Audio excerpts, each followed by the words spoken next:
सल्ले अला नबीना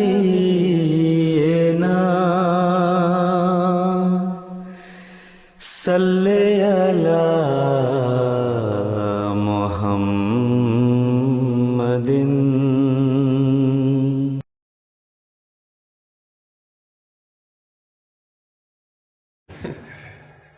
As a young Muslim of the 90s, how do you achieve the right balance between religious fulfillment and social fulfillment, considering society Religious today? and social what? Fulfillment. Fulfillments. Yeah. Achha. Now this is a question which needs to be defined further.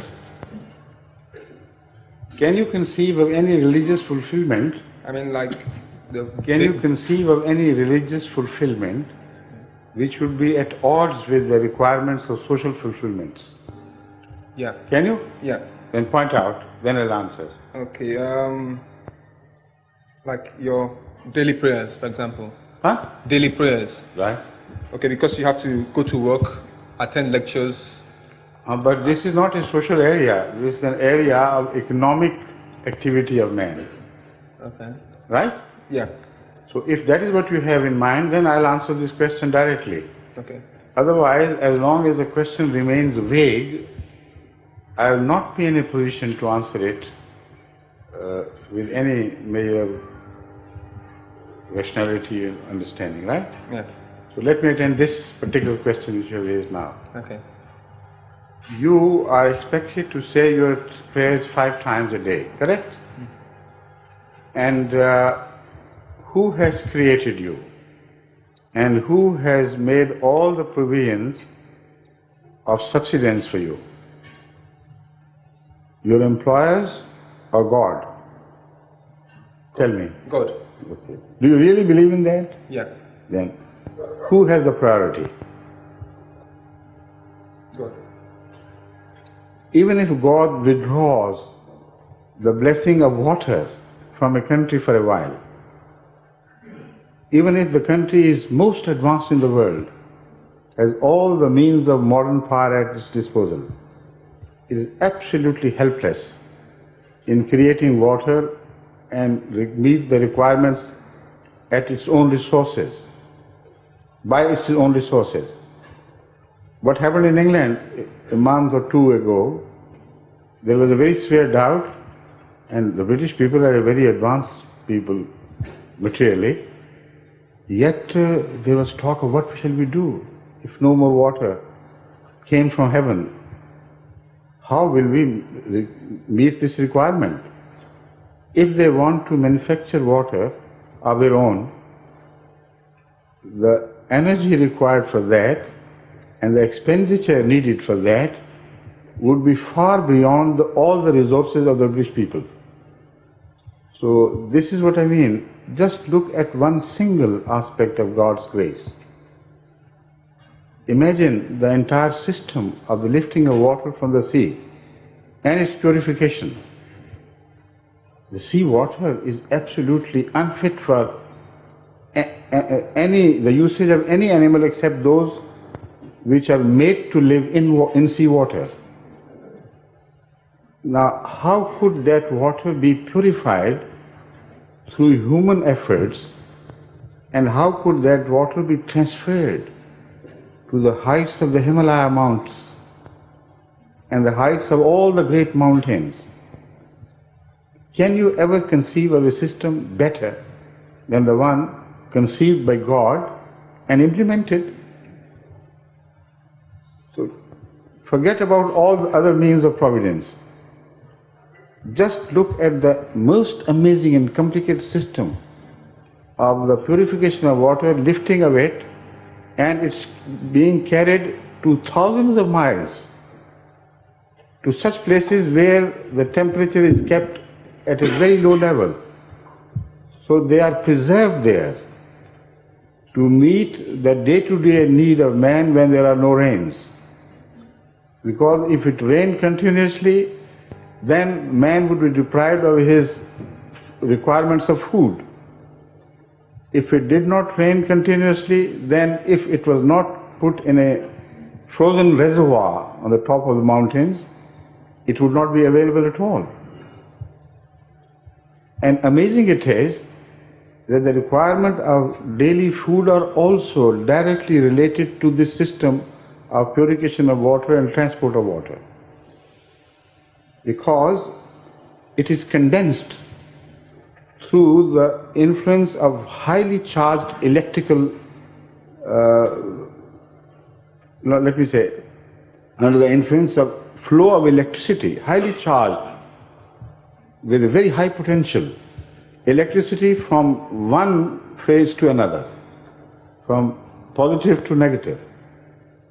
As the potential of the electricity rises in the heaven, it rises to unimaginable heights.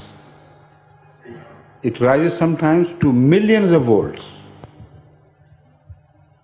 And the difference between one charged cloud and the other charged cloud is what creates these lightning strikes. And when this happens, many other things also happen. If it had not happened, first of all, water would not be condensed back to its form of water. It is through the electrical charge that the suspended colloidal particles of water in the air, which we call the clouds, they would not coagulate. So at the same time as it is coagulated, under the influence of these high electrical charges, the manure needed for the growth of vegetation is created. In one day, throughout the world, through this electrical phenomenon, more manuring, or what you call this, artificial manure, like sulfates and ammonia, etc., all the artificial manure, it is calculated that the manure, artificial manure, which is or fertilizers, which are created in the entire industry on the globe in 1 year, cannot match the artificial manure created in the heavens through electrical influences in 1 day. Without that, there will be no vegetative growth, no life left on earth. So what a fantastic thing to have happened. The flow in the direction of the mountain, then the water, the melting of the water now. This is also a very interesting phenomenon which has to be understood. Otherwise you will not know the importance of prayer or worship or expression of gratitude to the Creator. This is what is all important here in relation to your question. If the water had gone on being collected and amassed on the mountain tops where the temperature never rises, say -30 or 20 or whatever it is, if it rises then it would not be frozen, of course. The temperature remains constantly below zero.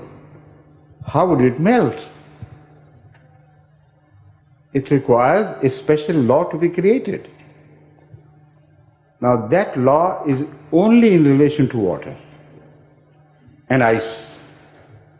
According to this law of nature, which is specific for water and ice, under the pressure of the ice, the lowest surface, the temperature at the lowest surface which touches the soil goes on increasing. It is not equally distributed to the whole of the ice pack. Only the surface which touches the soil on the mountains, that becomes so hot.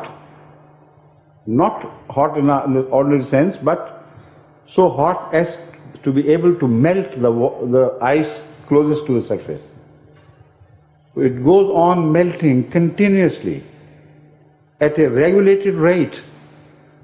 Otherwise, if the heat was to be raised over the entire area of the mountains, then the whole ice would melt in 1 month or within, say, a month or so, and all the water would, instead of benefiting man, would flood the whole earth.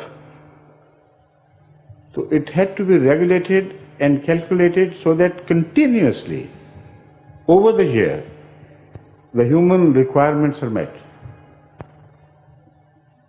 Can you conceive of a better system?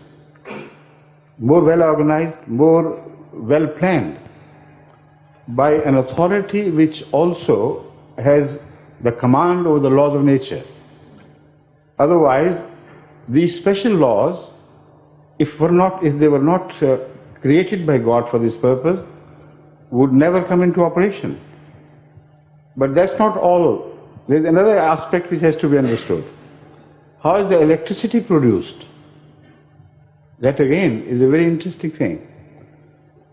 The electricity is produced because of a very specific law, that when water evaporates, it automatically generates electricity,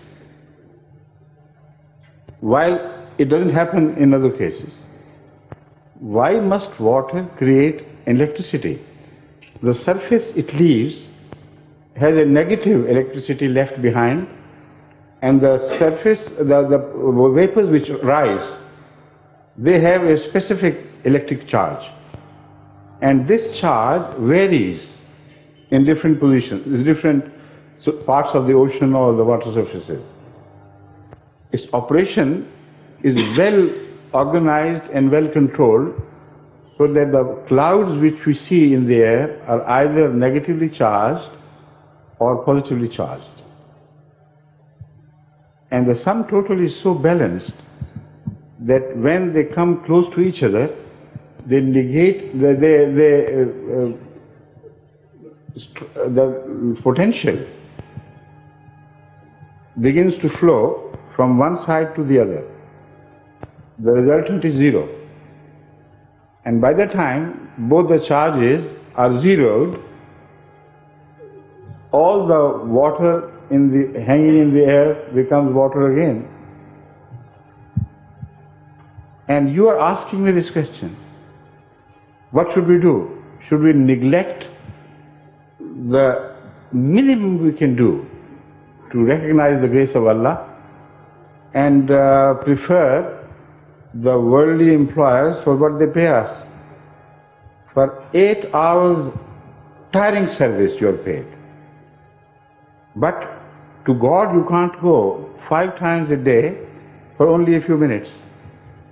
What justice is in that? Right? Thank you. Thank you.